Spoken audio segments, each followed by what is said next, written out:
교독하고 마지막 절은 다 함께 읽겠습니다. 제가 먼저 읽겠습니다. 너희는 만질 수 있고 불이 붙는 산과 침침함과 흑암과 폭풍과 소리와 말하는 소리가 있는 곳에 이른 것이 아니라 그 소리를 듣는 자들은 더 말씀하지 아니하시기를 구하였으니 이는 짐승이라도 그 산에 들어가면 돌로 침을 당하리라 하신 명령을 그들이 견디지 못함이라. 그 보이는 바가 이렇듯 무섭기로 모세도 이르되 내가 심히 두렵고 떨린다 하였느니라. 그러나 너희가 이른 곳은 시온산과 살아계신 하나님의 도성인 하늘의 예루살렘과 천만 천사와 하늘에 기록된 장자들의 모임과 교회와 만민의 심판자이신 하나님과 및 온전하게 된 의인의 영들과 새 언약의 중보자이신 예수와 및 아벨의 피보다 더 나은 것을 말하는 뿌린 피니라.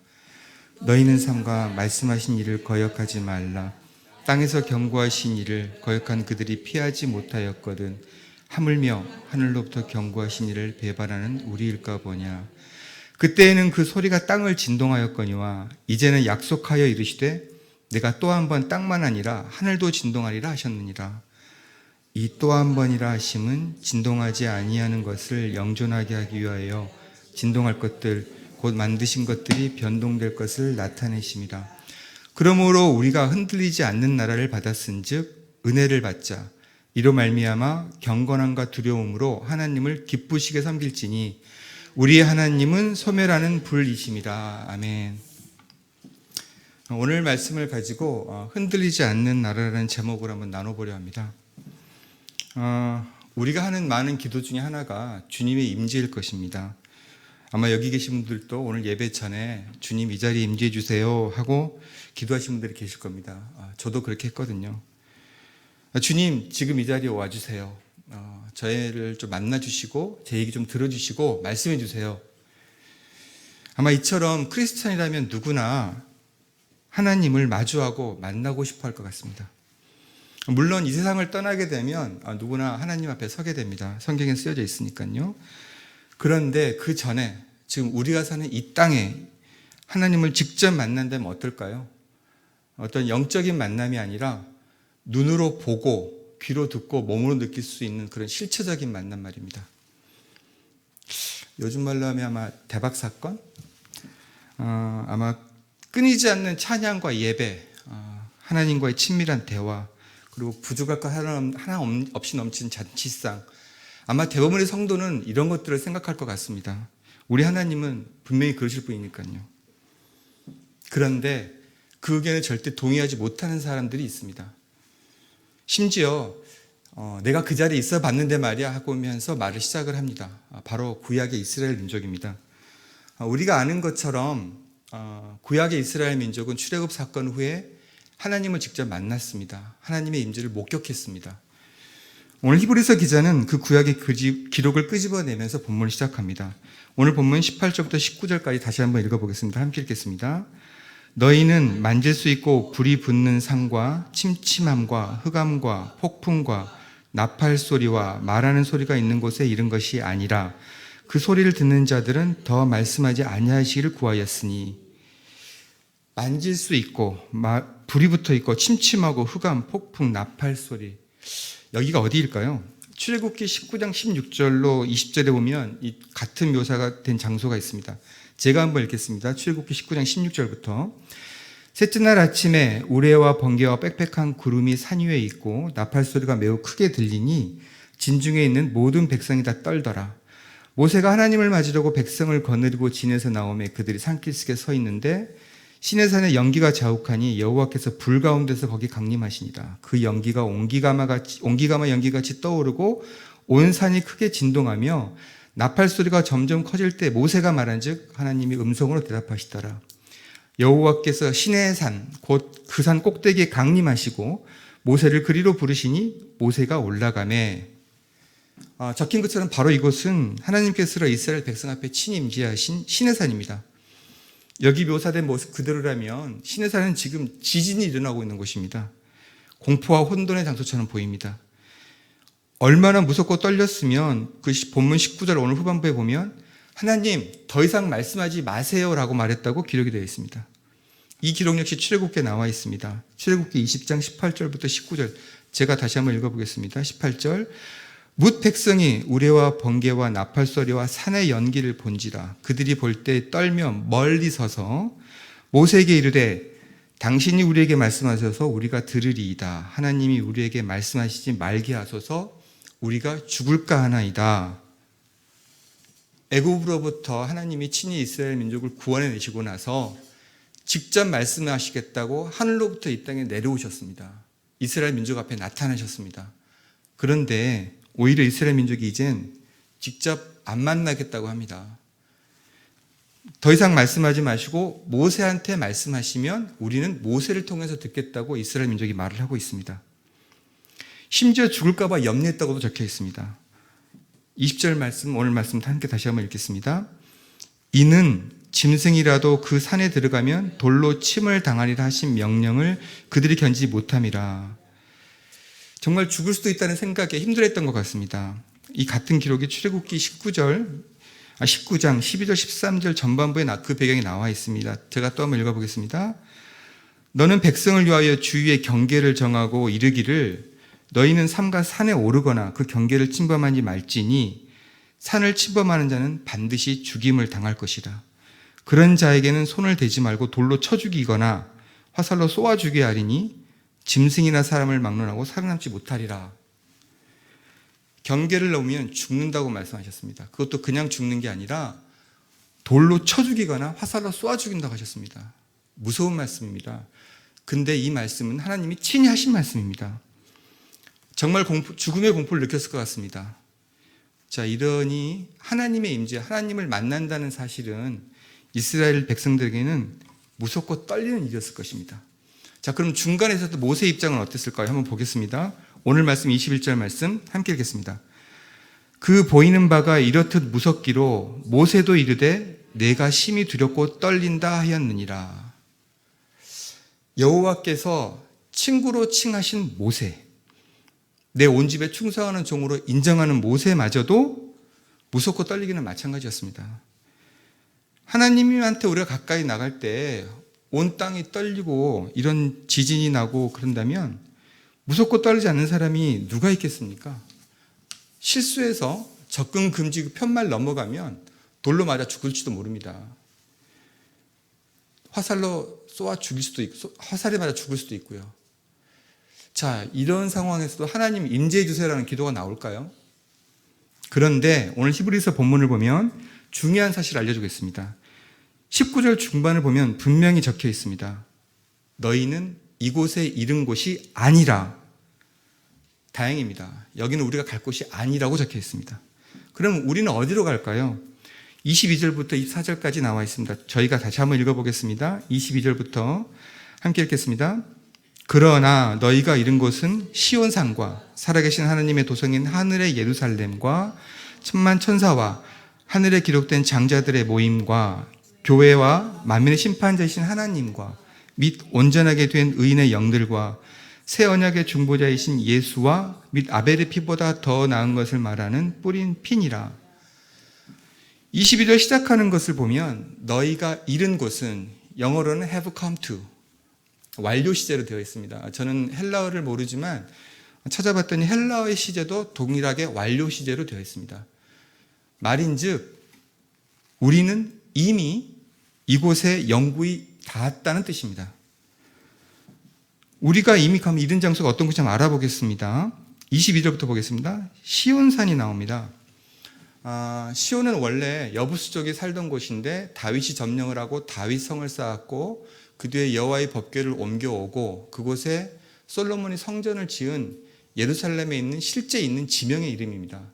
근데 이 시온산이 성경에서 쓰일 땐 여러 가지 뜻으로 쓰입니다. 예루살렘 도시를 뜻할 때도 있고요.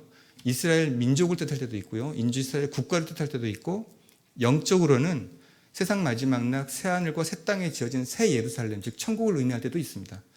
여기서는 그 뜻으로 쓰였습니다. 우리가 그 계시록 14장 1절을 보면 또 내가 보니 보라 어린 양이 시온산에 섰고라는 말이 나옵니다. 그 시온과 같은 뜻입니다. 그러니까 앞에 나온 우리가 만질 수 있고 볼 수 있던 그 신의 산과 대비시키기 위해서 쓰인 것 같습니다. 자, 우리는 시온산에 갈 겁니다. 또 계속 본문 읽어보겠습니다. 살아계신 하나님의 도성인 하늘의 예루살렘, 역시 천국을 의미합니다. 우리가 하나님을 만나는 곳은 이 땅이 아니라 천국이라고 적혀 있습니다. 아직 실제로는 가지 못한 곳이죠. 뒤에 보니까 천만 천사도 있고요. 23절 시작할 때 보니까 장자들의 모임도 그 천국에 있습니다. 장남만 얘기하는 건 아니니까요. 장남 아니신 분들 걱정하지 마시고요. 여기서 장자라는 것은 모든 것의 장자이신 예수님과 믿음으로 연합된 성도들을 의미합니다. 그러니까 모든 성도를 뜻한다고 생각하시면 되겠습니다. 그리고 그 뒤에 장자들의 모임, 이 모임을 뜻하는 헬라어 단어는 잔치, 축제를 뜻한다고 합니다. 어떤 사람은 이 잔치를 그 앞에 있는 천사들 쪽에 붙어서 천사들의 축제라고 해석을 해야 옳다는 사람도 있는데요. 어쨌든 그게 천사들의 축제가 됐던, 장남들의 축제가 됐던 그 분위기는 일단 축제입니다. 잔치겠죠. 그런데 여기서 잠깐, 왜 굳이 장자들의 모임이라고 하늘나라를 표현했을까요? 저는 삼형제 중에 셋째입니다. 제가 좀 억울해지더라고요. 왜 장남을 썼을까? 사실 성경 전체에서 성도들 뜻하는 일반적인 의미로 장남을 쓴 곳은 이 본문이 유일합니다. 그래서 제가 좀 궁금해서 앞뒤 맥락을 찾아보았습니다. 오늘 본문은 어제 본문 마지막에 에서가 장자권을 버린 사건을 언급하고 나서 바로 이어집니다. 이유가 있겠죠. 에서가 가볍게 버려버린 장자권, 아마 그 에서의 어리석음과 후회를 강조하기 위해서, 다시 한번 상기시키기 위해서 천국을 장자들의 모임이라고, 물론 장자는 아까 말씀드린 대로 장남 의미는 아니지만 그래서 갖다 쓸 것 같습니다. 아마 이 에서가 천국에 장자들의 모임이 있다는 걸 알았다면, 아마 이 본문을 나중에 봤다면 장자권을 그렇게 쉽게 포기하지도 않았을 겁니다. 장자권이 도대체 뭐길래 왜 그렇게 중요할까요? 생각해 봤습니다.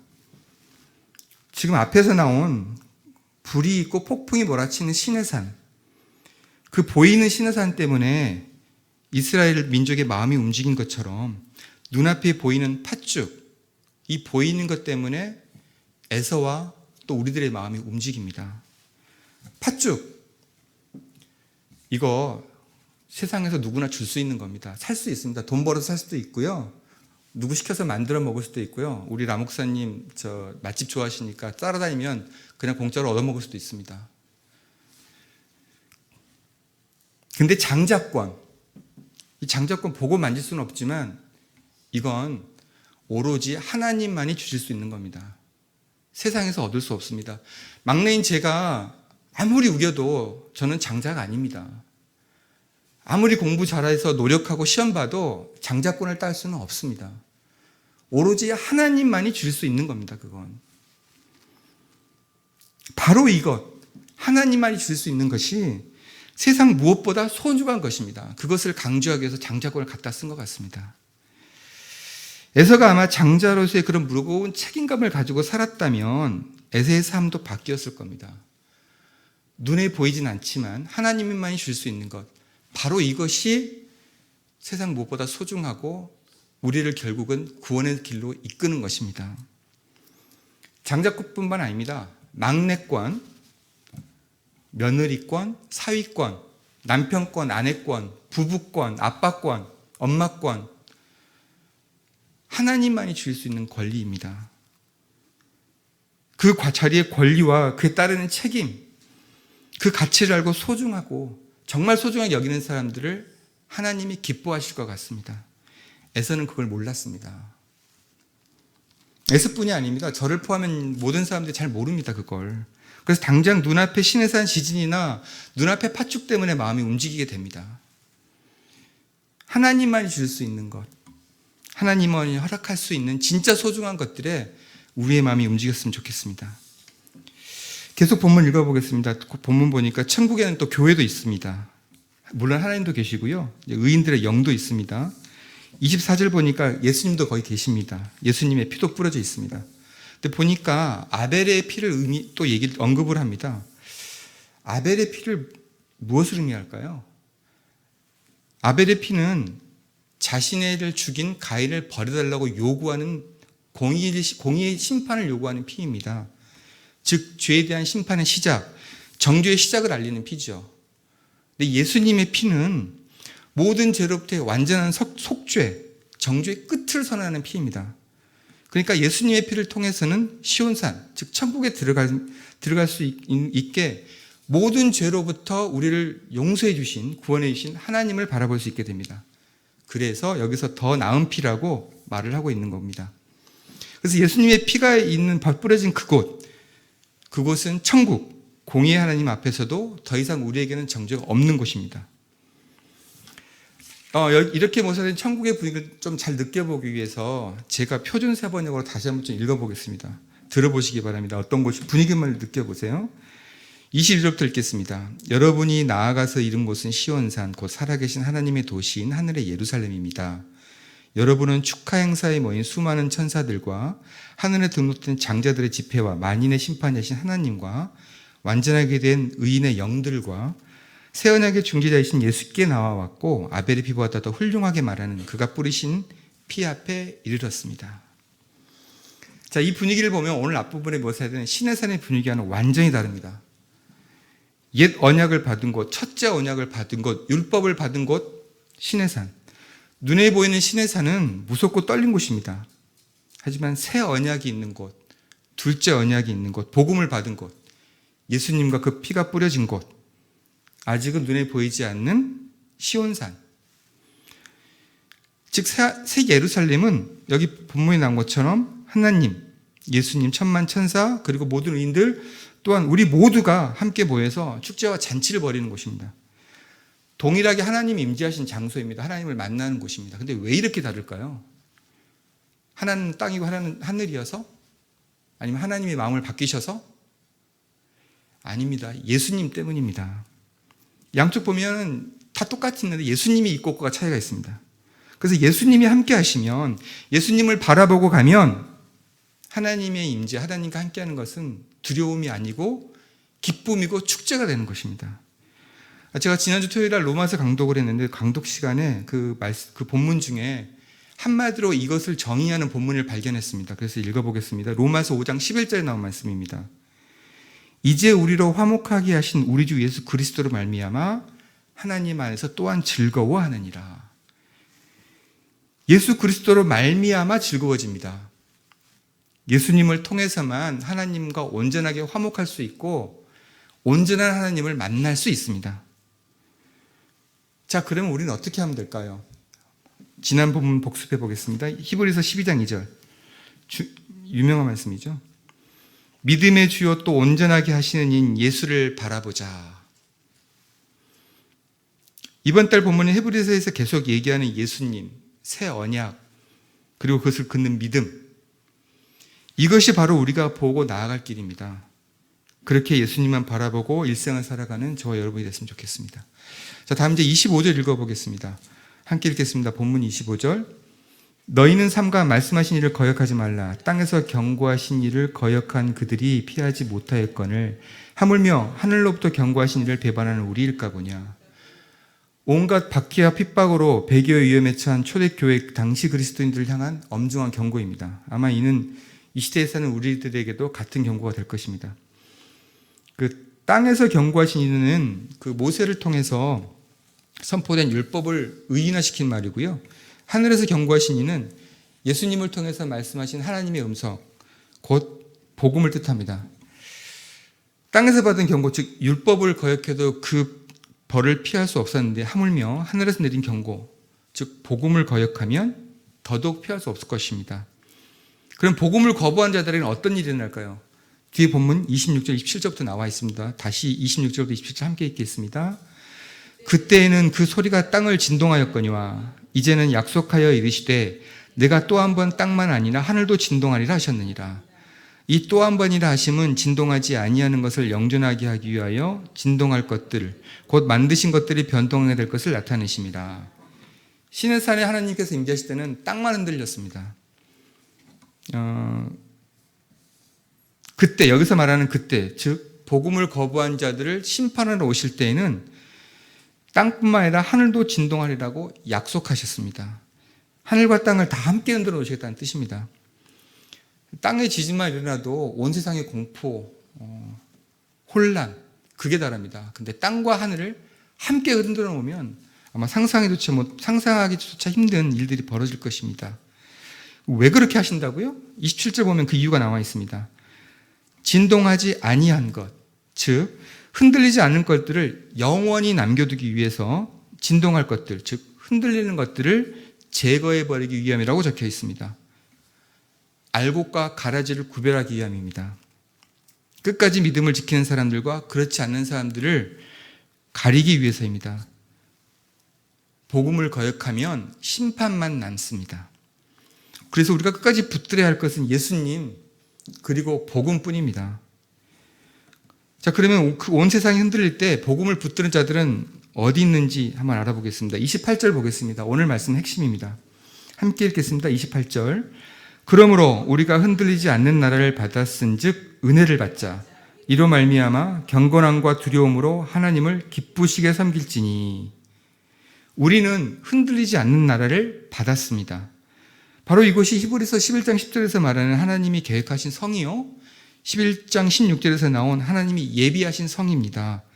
받을 예정이 아니라 이미 받았다고 적혀 있습니다. 따라서 당장 심판이 시작돼서 하늘과 땅이 동시에 흔들려도, 진도 7이 아니라 8, 9, 10으로 이 땅이 흔들려도 우리는 주님이 영원히 남겨두시려는, 영원히 살리시려는 바로 그 흔들리지 않는 사람들입니다. 복음만 붙들고 있으면. 그 중간에 은혜를 받자라는 말은 헬라어의 관원적 표현이라고 합니다. 감사하자라는 뜻이라고 동일하다고 합니다. 정말 감사해야 될 일입니다.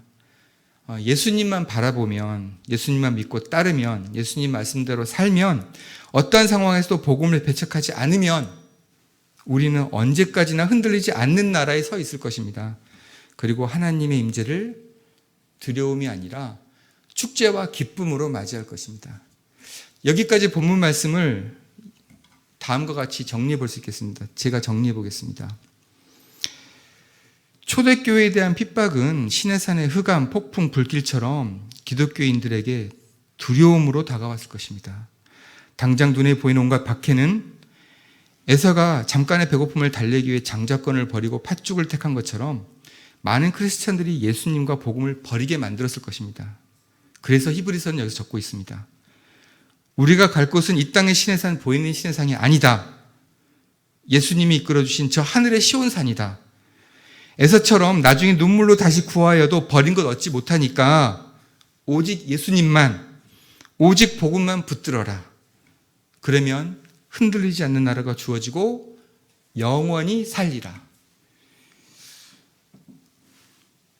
지금 깜깜하고 불길과 폭풍이 몰아치는 상황이 혹시 계십니까?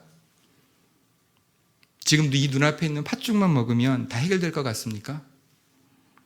그럴수록 오직 우리 하나님이 주실 수 있는 것, 하나님만이 줄 수 있는 것, 세상 그 무엇보다 소중한 것, 바로 복음과 예수님 앞으로 나아갑시다. 그 길 끝에 천국잔치가 있습니다. 자, 29절 오늘의 마지막 말씀 읽겠습니다. 함께 읽겠습니다. 29절. 우리 하나님은 소멸하는 불이십니다. 잊지 마십시오. 하나님은 모든 것을 창조하신 분이시만 태워 없애시기도 하신다는 사실을. 그러한 주권과 능력을 가지신 분입니다. 이런 세상에 주신 하나님이 이러한 불길로 세상의 모든 악과 또 저와 여러분 안에 아직도 남아있는 이런 헛된 마음들을 다 불살라 주시기를 기도합니다. 자, 그와 더불어서 아직까지도 흔들리지 않는 나라를 받지 못하고 있는 사람들을 생각하게 됐습니다. 그분들도 예수님께서 사랑하는 분이시고 위하여 죽으신, 위하여 피 흘린 대상입니다. 땅과 하늘이 흔들리기 전에 그분들을 살리는 일에 함께 기도하고 동참해야 할 것 같습니다. 작년에 10월 달에 호가에서 지진이 났을 때 저희 나라에서는 특별기를 보내서 저희 국민들을 안전한 이 땅, 흔들리지 않는 이 땅으로 데리고 왔습니다. 그것처럼 우리는 복음을 보내야 합니다. 복음을 보내서 믿지 않는 사람들을 이 땅으로 데려와야 합니다. 그것이 우리가 마땅히 해야 할 일입니다. 오늘 본문을 묵상하고 더불어 요즘 로마서 강독을 들으면서 하나님과 우리를 화목하게 하신 예수님을 다시 한번 생각하고 정말 감사하게 됐습니다. 어제 김현식 사님께서도 화평함을 말씀하셨는데요. 정말 예수님은 누군가와 화목하게 하시는데 특별한 능력을 가지신 분 같습니다. 전문가이십니다. 오늘 아침 교회 오면서 그런 생각했습니다. 죽을 수밖에 없는 저희를 하나님과 화목하게 만드신 예수님을 의지하고 나아가면 이 세상에서 화목하게 지내지 못할 사람이 누가 있겠습니까? 혹시 마음에 걸린 누군가가 주변에 있습니까? 도저히 용서할 수 없고 곁에 있기조차 싫은 사람이 있습니까? 받은 상처 때문에 생각하기조차 싫은 사람이 있습니까? 나 스스로는 못하지만 예수님 생각하고 의지하면 화목해질 줄을 믿습니다. 그런 믿음으로 제가 먼저 그리고 우리가 먼저 다가갔으면 좋겠습니다. 예수님께서 그렇게 하면 우리로 하여금 모든 사람과 화목하게 해주시고 그로 인해서 평안과 기쁨을 누리게 해주실 것을 믿습니다. 제가 마무리 기도하고 주님이 알려주신 기도로 오늘 예배를 마무리하겠습니다. 기도하겠습니다. 하나님 아버지 감사합니다. 저희에게 예수님을 보내주셔서 축제와 기쁨과 즐거움이 가득한 하나님의 나라, 또 어떤 재앙에도 흔들리지 않는 나라를 허락해 주시니 감사합니다. 오로지 하나님만이 주실 수 있는 것들, 그 소중하고 귀한 것들을 은혜로 받겠습니다. 오직 예수님만 바라보고 의지하며 나아가겠습니다. 그리하여 오늘 말씀처럼 경건함과 두려움으로 하나님을 기쁘시게 섬기는 저희들이 될 수 있도록, 또한 이 땅의 모든 영혼들이 이 복음에 순종하여 이 흔들리지 않는 나라에 우리와 함께 설 수 있도록, 그 주님의 구원 계획에 저희들이 마땅히 할 일을 할 수 있도록 지켜주십시오. 감사하며 예수님의 이름으로 기도드렸습니다. 아멘. 그러므로 너희는 이렇게 기도하라.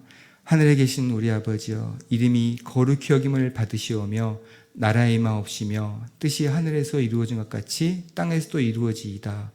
오늘날 우리에게 일용할 양식을 주옵시고 우리가 우리에게 죄진 자를 사하여 준 것 같이 우리의 죄를 사하여 주옵시고 우리를 시험에 들지 말게 하옵시며 다만 악에서 구하옵소서.